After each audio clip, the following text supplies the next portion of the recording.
This is SUITT BOOT, from Scorpion to Eagle to Phoenix. My name is Tshai Wright, and we're here today to talk about childhood trauma. We're here to talk about development.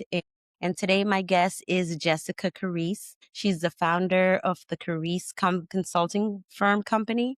And it's a consulting firm that helps businesses with AI transformation. She's also the host of Connecting the Dots podcast.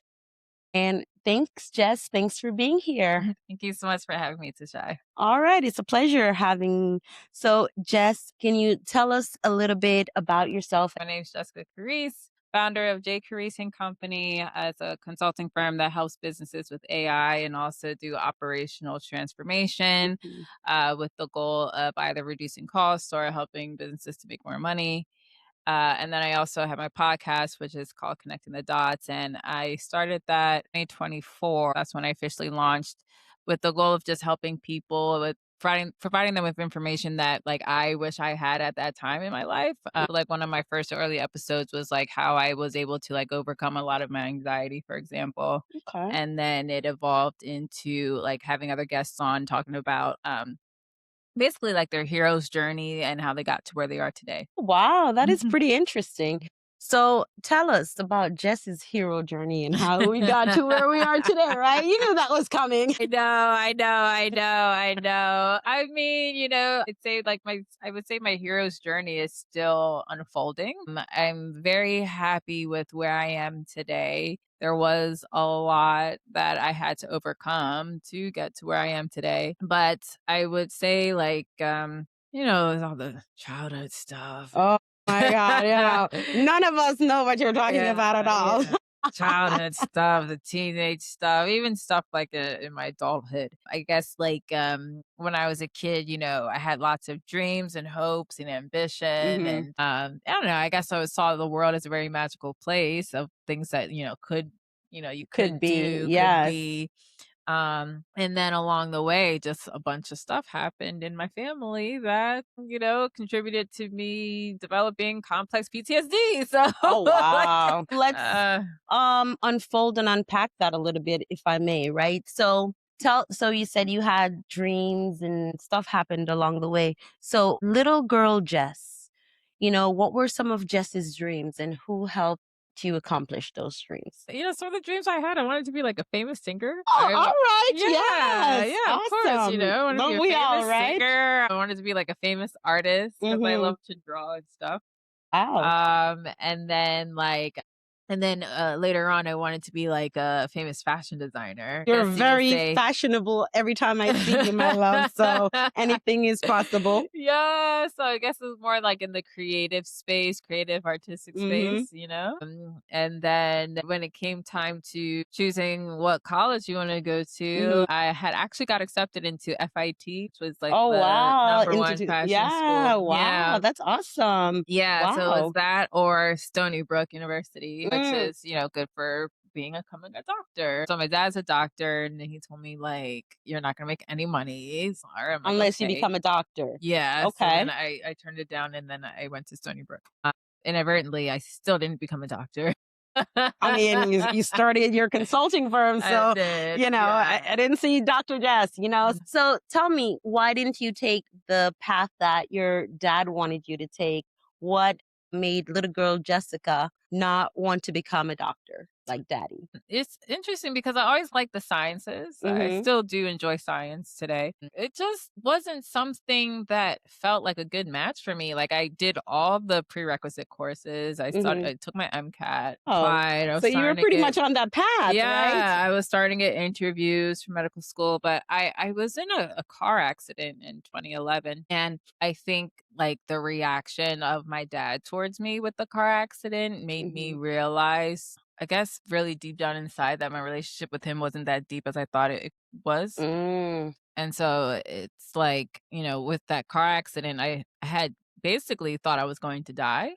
Wow. And the remarks that my father had given me was like, "If you would have died, then I wouldn't have given you a funeral. I would have just cremated your body." Wow. So I was like 21 years old at the time. And then when, later on, I was a very like, traumatic thing Of to course, experience. absolutely. So then, like, when the letters for interviews came in, it's like, "Why am I doing this?" I was doing this for this guy, and he didn't even have any type of compassion for me when I'm, like, literally thinking I'm about to die and surrendering my life to God.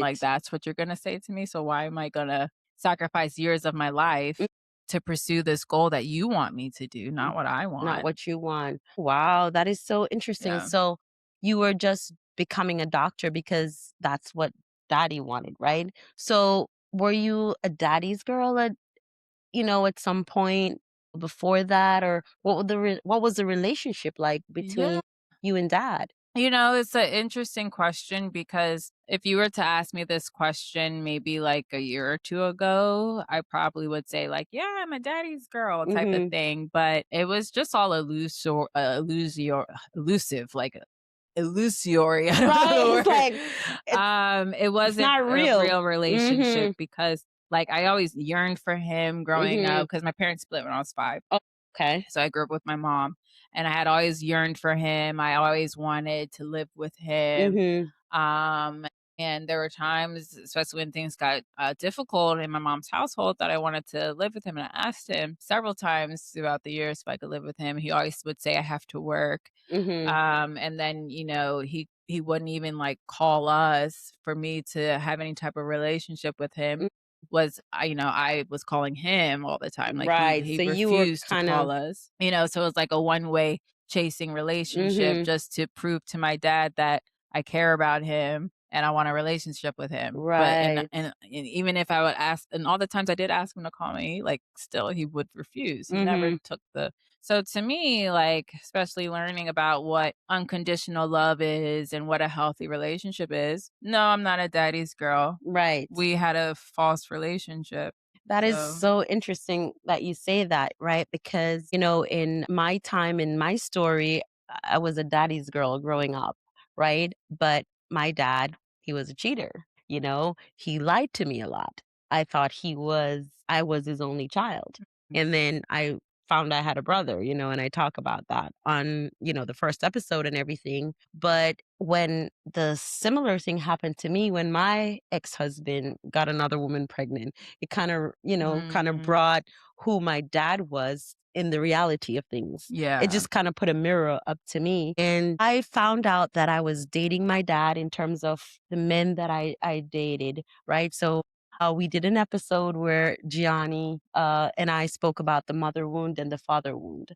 And I realized that I have this gaping father wound because I was trying to live up to daddy's expectations for the longest time.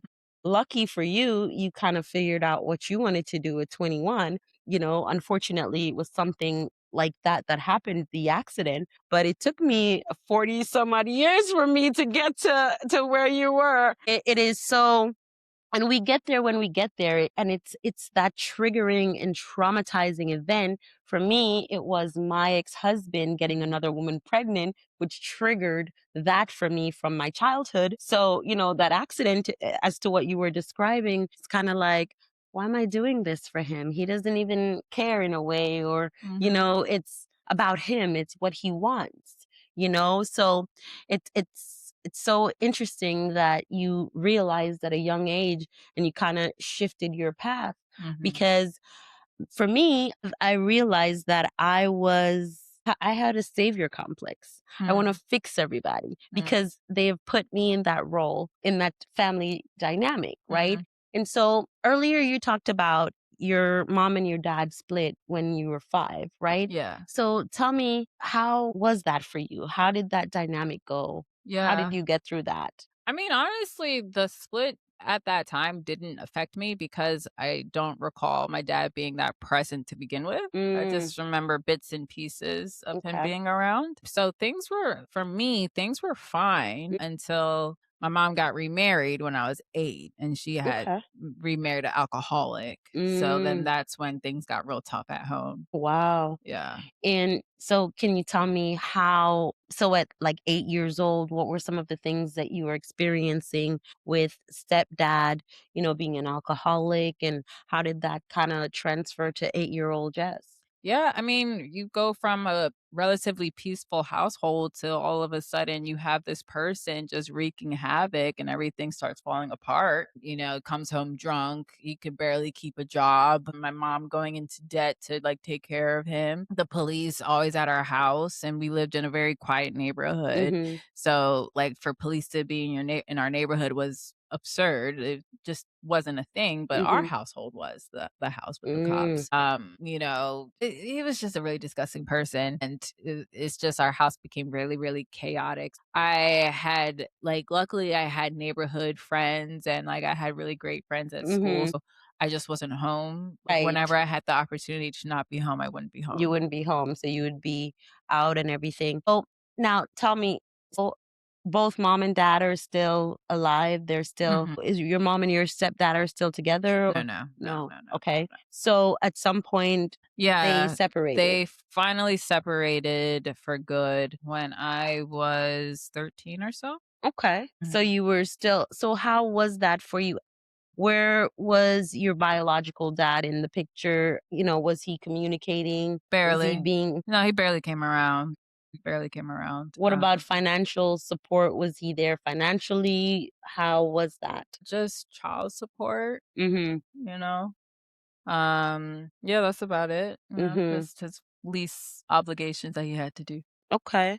So now with dad being that not present or whatever, how has that affected Jessica going forward? Are you married now? How has that prior to your marriage, how is that affecting the relationship with dad? How has that affected your dating life? Well, I would say dated my father when I was in college, so I got that out of my system relatively early. Look, it seems like you're doing everything early and now you're like, "All right, Yeah. done with that." Yeah. So, yeah, I literally dated, like, he was Jamaican and everything. I was, like, the worst Mm, relationship I've ever was in my life. And so it was, like, from that and then, I stayed single for some time. I would date here and there, but it was mhm, just, like, if you don't have, like, these particular qualities, like, I was just building up my lists over time, like, of mhm. what I ideally look for in a person, then I'm not gonna be with you. No, I don't want you to be my boyfriend. Like, no. Like, I was very selective with who I let into my heart because I was just over being hurt so much. And so when did you realize what you were looking for in a man? It wasn't, the character or the characteristics that your dad has. When Mhm. did that switch for you? After I dated, the guy in college. Yeah, Okay. I saw it, like, big time, because he was emotionally unavailable, Mhm. I had to chase as Yes. well and wouldn't commit to me, Mhm. So it's, like, the same thing with my dad, he's not committing to being a father, Right, you right. know? Absolutely. You had to chase him to talk to you and so on. And Mhm, so of course, we're all chasing what dad is supposed to be to us and what mhm, we want from dad until, we come to that realization that we deserve more than mhm, right? And when I found out about my father wound, my God, it was kind of like this big realization, right? But at the same time, I was also judging my mom in a way, right? Because my mom was present because my mom and my dad were together, but mhm, he was unavailable, as you said, right? And he's always working, he's always doing something else, he's out with another woman, whatever it is, but he was just not present. My mhm, mom was the one that was present whether or not she was, not sweet, not nice, she was there. right? But I wanted her to hold my dad accountable so bad. Mhm. And for years and years, I looked at her like she's weak. And Mhm. I kind of discovered this in real time when Gianni and I were having a conversation about the Mhm. mother wound and the father wound in an episode. And that judgment, I had to forgive her.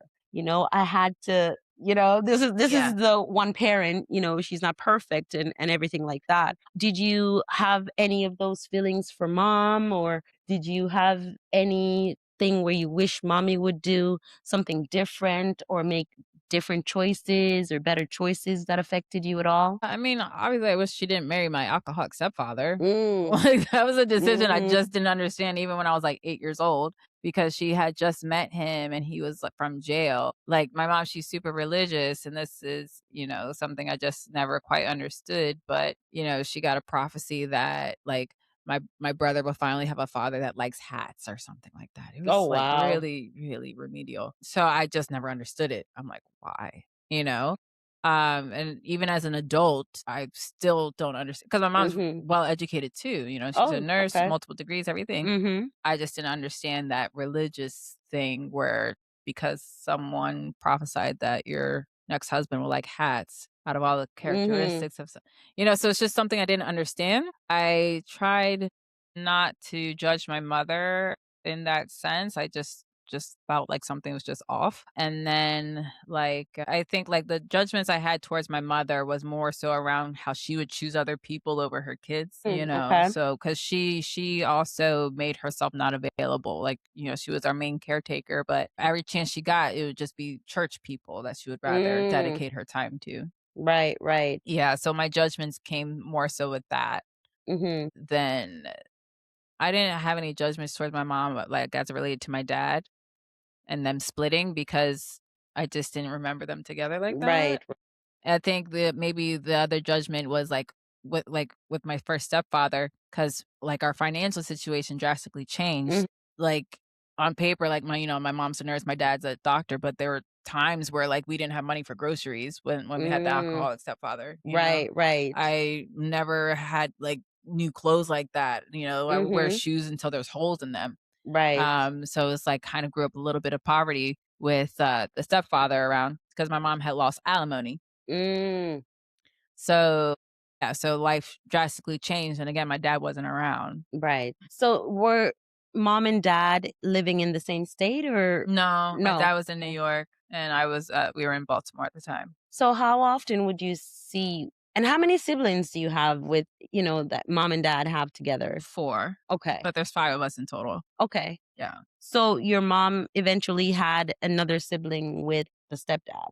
Are you and that sibling close or Mm-mm. not at all? Okay. No, not anymore. Mhm. Like, she's my baby sister. I had taken care of her, but as she grew up, yeah, she just in her own little world. She would only reach out if she wants money from me or something like that. Mm.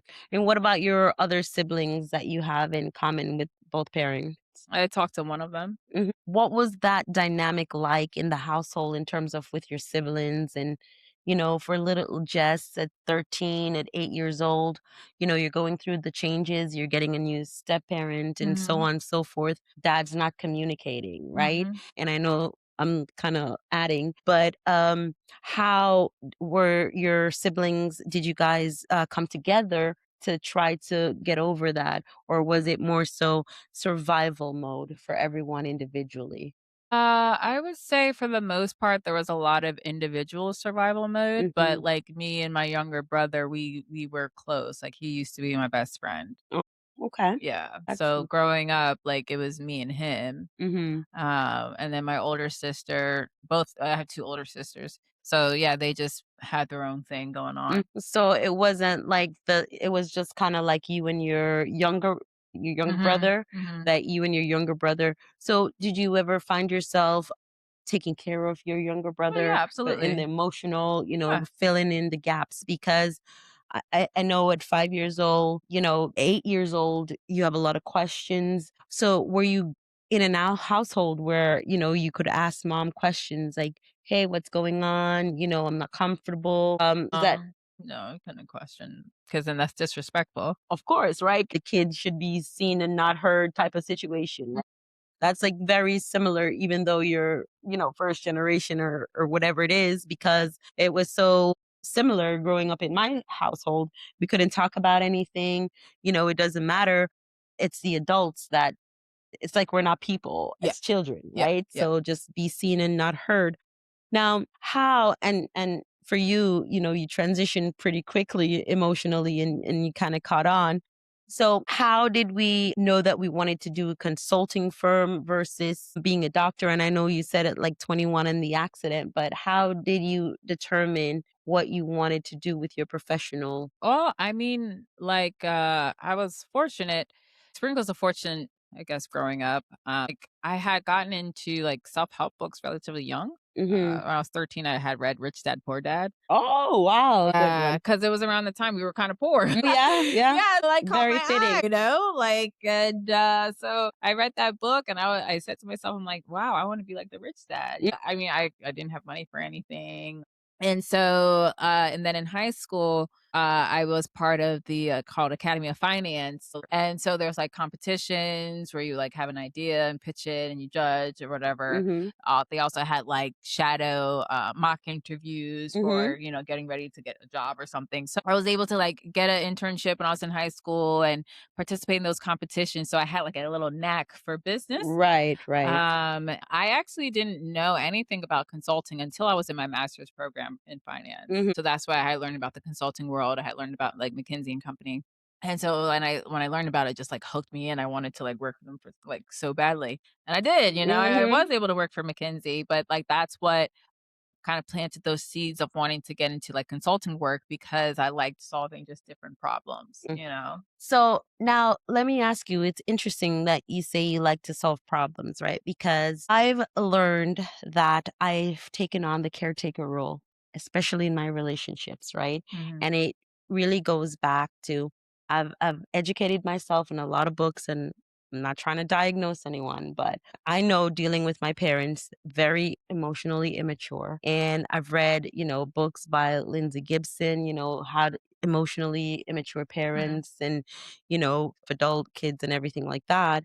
And so while I was dealing with these and trying to make these type of decisions in my life and so on and so forth, I had to kind of overlook and look past like all that emotional stuff that my parents are been putting in my head and their way and everything like that. How did Jess get from that generational trauma to become the founder of the J. Carisse company? I think I got really good at compartmentalizing. Wow. Yeah, Yeah. that's how I survived with compartmentalizing and forcing myself to forget things. And so, like, I could be at school, I could be present with whatever activity I was doing and not even think about Yeah.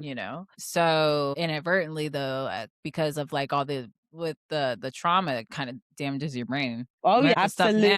but, like, I had forgotten most of my life, I had Mhm. forgot. So, yeah, I was able to compartmentalize everything and just put, "Okay, you're over here, you're over here, you're Oh, over yeah. here," and just, like, not even try to process anything emotionally. Mhm. Like, I was very, Mhm. very numb, very, very numb.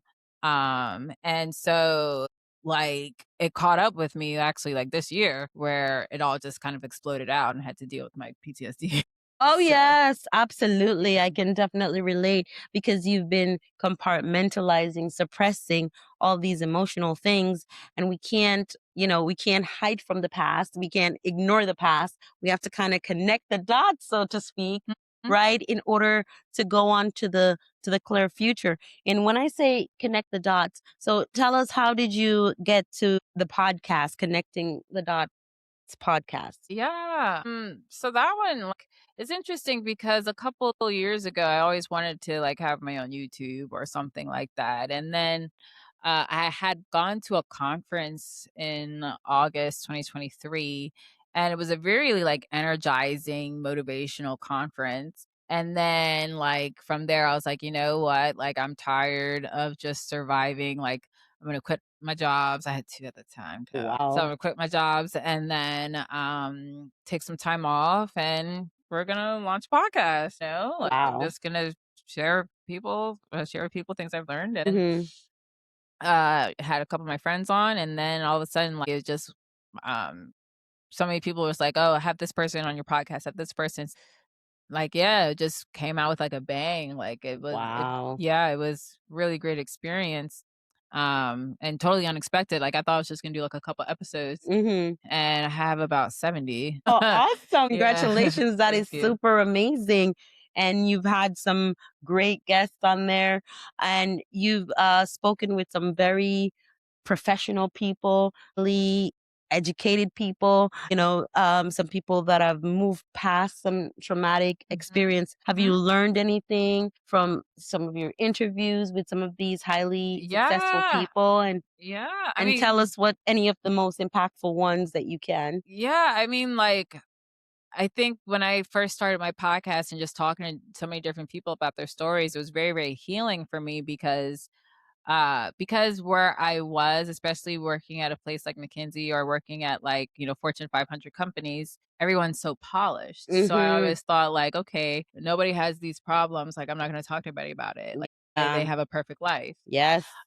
So with my podcast and just talking to so many different entrepreneurs that are very, very successful, I was like, everybody has gone through a lot of Yeah, crap. yeah. Everybody's gone through a lot of crap, and then it taught me, like, there is, like, a light on the other side, Mhm. you can overcome things, and, there is, like, treatment and stuff for, Yeah, yes. ADHD. I thought I had ADHD at the time, but it was just PTSD. Mm. Because thematically, it was always like, there things always get better as far as, like, lessons learned. Mhm. Just keep going, perseverance, consistency, Yeah. and, keeping your focus, and that people come in and out of your life and it's okay. It's part of the process. I'm trying to think about there was one particular guest that was on my podcast, and he had impacted me the most because at the time my heart was still pretty hardened. And his name is Robbie Cornelius. He actually had passed away, but he was someone that, like, just exuded so much love and passion and fervor for life. Very, very inspirational person. So, like, he kind of left a mark on me where it's like, I do have autonomy over my heart and my brain and over Mm. myself, and I just need to, you know, listen to my heart or tell my heart, like, Yeah. I love you, and, like, really connect with Mhm. myself, which is, like, foundational for anything that you wanna do if you're trying to change your life, Be kind to yourself first because you have to give yourself grace.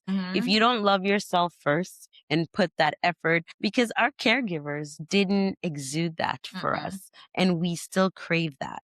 And in the books that I've read, just to piggyback on what you're saying, it says from children that have not kind of ideal childhood or whatever it is, like in my example, immature parents, it's about them. They have these narcissistic traits and tendencies.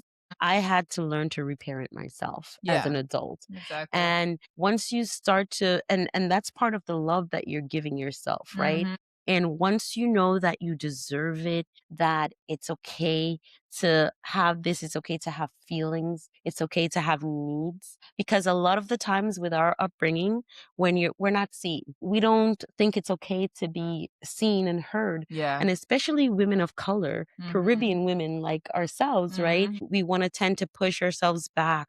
We don't want to be at the forefront. We don't want to own our own yeah, companies. We don't want to start yeah, that. I mean, and then everybody else is like, "What are you doing? You need to speak, you need to." Do you know how many people I've met that are like, "You absolutely. need to speak, you need to speak." I'm like, "Really? I don't wanna hear what I have to say?" They're like, "Absolutely." I'm like, Same. like Yeah. yeah. You do have something to say. It's okay to be seen. Mhm, And sometimes we need people to tell us that and tell us that it's okay, to be our best selves, to be the mhm, best mhm. versions of ourselves, right? Because you could have gone on to be a doctor and I suspect you would not be happy.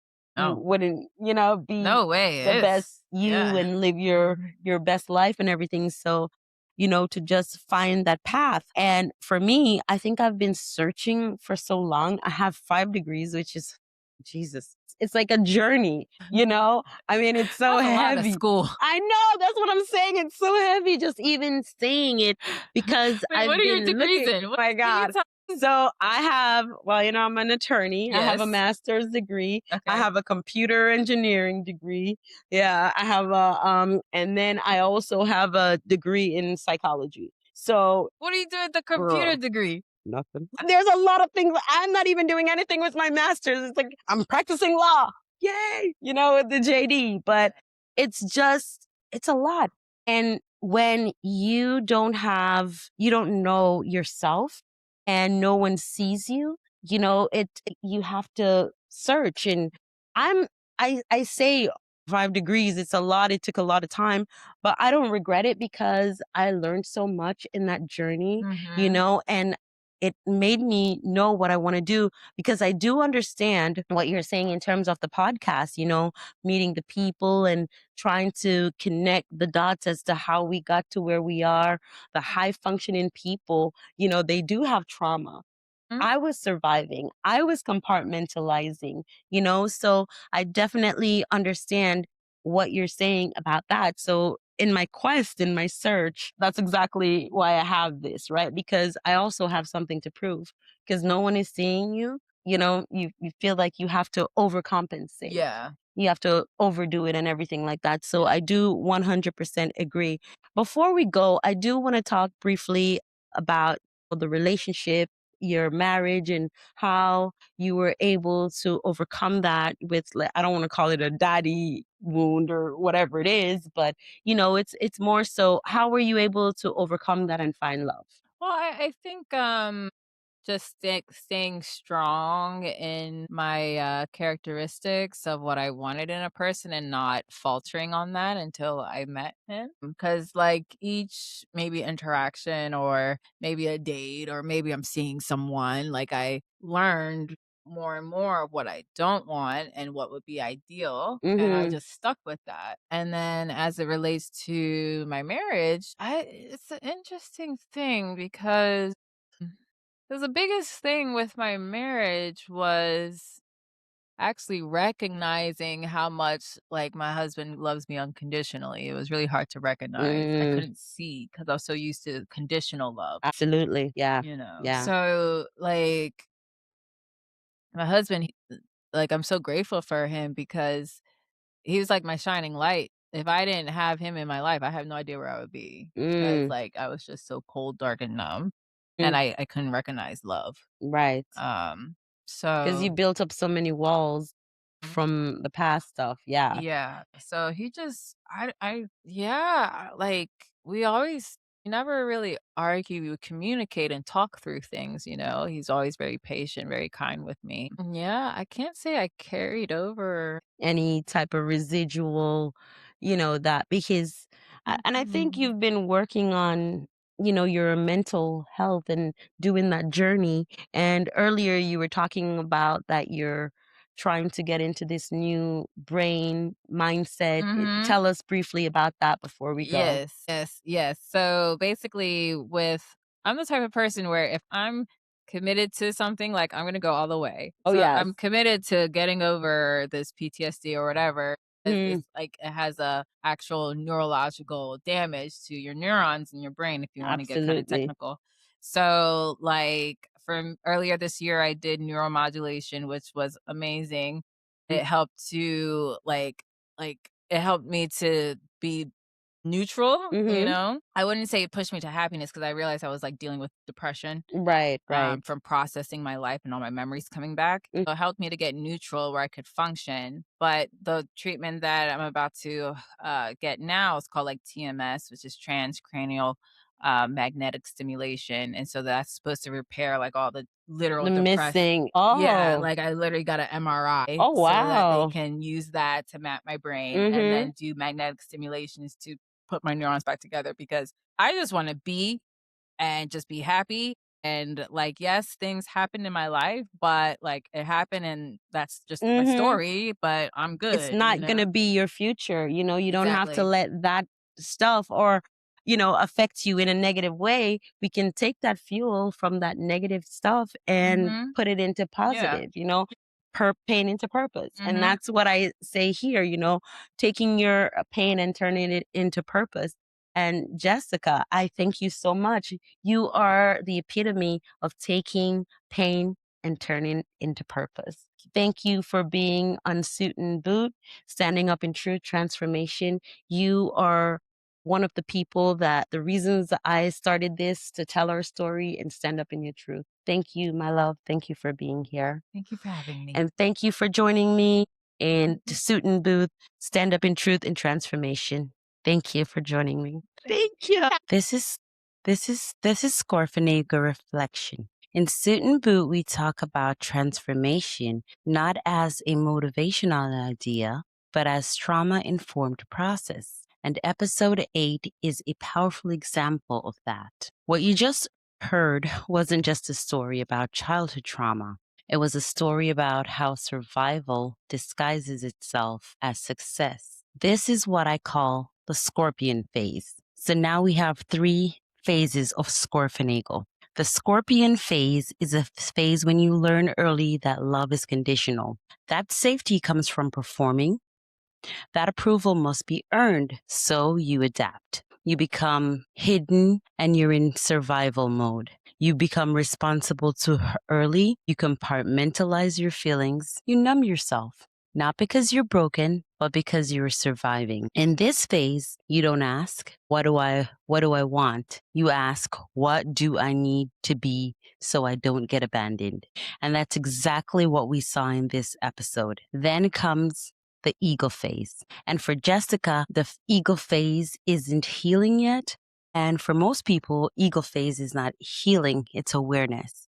It's where you come hyper vigilant. It's a moment where sometimes something cracks the illusion. For Jessica, it was realizing she was living a life built around approval instead of alignment. For many of us, it's a betrayal, a loss, a health scare, or a moment where our body says, I can't do this anymore. For Jessica, it was a car accident. The ego phase is when you start to see clearly. You see the father wound, the conditional love, the survival roles you were assigned, and you realize that wasn't a personality, that was a trauma response. But insight alone doesn't transform you. That's where the Phoenix phase begins. The Phoenix phase is not about pretending the past didn't happen. It's about integrating it safely. It's nervous system work. It's learning how to receive love without suspicion. It's realizing that calm can feel unfamiliar, but unfamiliar doesn't mean unsafe. The Phoenix phase is when you stop trying to prove your worth and start living from it. And if you're listening to this and you've been successful but numb, if you've achieved a lot but still feel unseen, if you've built a life but don't feel at home in your body, this episode was for you. Because healing doesn't mean going backward. It means bringing the parts of you that's survived into a future that's finally safe. This has been Suit and Boot, standing up in truth and transformation and breaking out of trauma. From scorpion to eagle to phoenix. And this was a Scorphenegle reflection. Thank you for listening and thank you for tuning in.